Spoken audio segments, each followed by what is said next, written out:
안녕하세요, 트래블튜브. 오늘은 한국이 인도네시아한테 결국 당해버린 현 상황, 이런 주제로 얘기해보겠습니다. 인도네시아가 한국의 차세대 전투기 KF-X, IF-X 공동 투자 개발 사업 분담금을 낼 예산이 없다며 분담금 축소를 원한다고 거듭 밝혔습니다. 인도네시아는 지금까지 한국과 이 사업을 벌이고 20%의 자금을 부담하기로 했으나 1조 7천억 원의 금액 중 1,320억 원 정도만 부담하며 나머지는 차일피일 미루는 등 파트너로서 제대로 역할을 하지 않고 기술만 받으려 한다는 논란에 불을 지폈었는데 결국 이런 문제가 생긴 것입니다. 인도네시아 통신 등에 따르면 정치법률안보조정장관은 인도네시아의 인프라와 인력 개발의 예산 지출을 우선시하다 보니 한국의 부담금을 지불할 수 없다고 말했다는 것입니다. 그리고 인도네시아 부담금 축소를 원한다고 덧붙였습니다. 게다가 다음 분담금은 현금이 아닌 다른 방식으로 분담금을 내는 방안을 조정 중이라고 밝혔습니다. CN235와 같은 수송비로 분담금을 대체하자는 것입니다.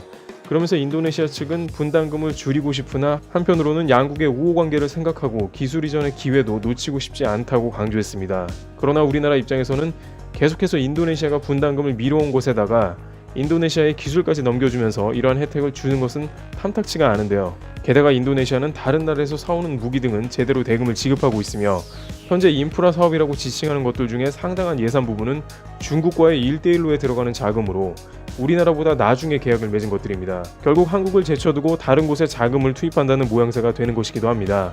현재 인도네시아는 경제 사정이 어렵다는 핑계로 2019년에는 분담금을 하나도 내지 않았고 심지어 2018년에 1987억 원도 분납하지 않은 상황에 이러한 말을 해와 논란이 된 것입니다. 네티즌들은 이와 같은 인도네시아발 전투기 사업이 또 이러한 상황에 놓이게 되었다며 인도네시아가 낸 금액만큼만 기술을 이전해주고 나머지는 사업을 접어야 하며 독자적으로 개발하는 것이 좋다는 의견을 제시하고 있습니다. 인도네시아는 이러한 방식으로 소위 먹튀를 한 적이 있다는 지적으로 국제사회에 물의를 일으켰다는 것입니다. 그러나 이와 같은 일에 대해 전문가들은 한국 인리 사이의 전투기 사업 계약을 할 때 위약금에 관한 항목이 없었기 때문이라고 입을 모읍니다. 대부분의 국가들은 국가 간 계약서에는 신중하며 독서 조항을 넣어 반드시 이행하게 만듭니다. 그러나 이러한 방위사업 계약 시에 단순한 실수 혹은 누락이 지금까지 이런 상황에 이르게 된 것입니다. 실제 인도네시아는 러시아제 무기 등에는 대금을 정상적으로 잘 지급하고 있는 것으로 알려지고 있습니다. 정상적으로 이행하겠다던 인도네시아가 결국 기술은 흡수하겠다며 버티기로 가는 형국으로 문제가 악화되고 있습니다. 트래블튜브 여기서 마치겠습니다. 감사합니다.